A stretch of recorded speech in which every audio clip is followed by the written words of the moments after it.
অন্যান্য চার দোকান থেকে আলাদা টেস্টি। মজাদার এবং মুখরোচক চা আমাদের এই গ্রামীণ সমাজের অন্যতম একটি উপাদান। গ্রামীণ সমাজ এই কারণেই বললাম, এই গ্রামীণ প্রত্যন্ত অঞ্চলে 80 লিটার দুধের চা বিক্রি কথা চারটিখানি কথা নয়।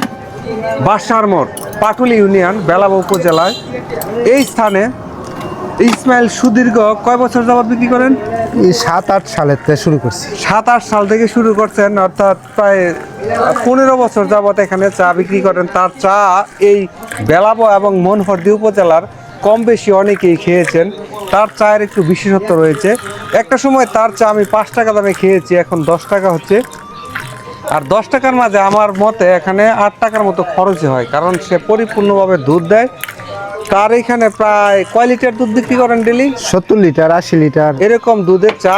এই একটি মানে অগুছালো একটি প্রত্যন্ত অঞ্চলে এখানে চা খাওয়ার জন্য অনেক লোক আসে, বিশেষ করে বিকালবেলা সবচেয়ে বেশি লোক আসে তার চা খাওয়ার জন্য। কয়টা পর্যন্ত খোলা থাকে আপনার দোকান? রাত্রে 11টা পর্যন্ত। একবারে 10টা 15টা এরকম করে বানানো হয়। আর হচ্ছে এই যে এক পাতিল দুধ, কয় লিটার দুধ ইসমাইল?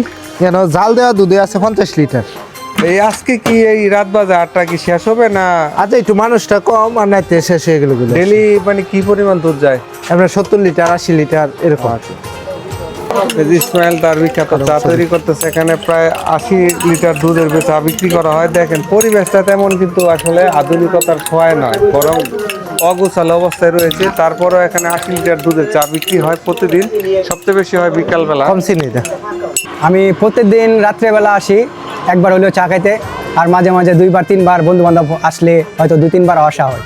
আপনি তো বিভিন্ন জায়গার চা খেয়েছেন, তো ইসমাইলের চার মধ্যে পার্থক্যটা কি পেয়েছেন? ভাই ওনার চা অন্যান্য চার দোকান থেকে আলাদা টেস্টি, অনেক মানে বলতে গেলে ডিফারেন্ট।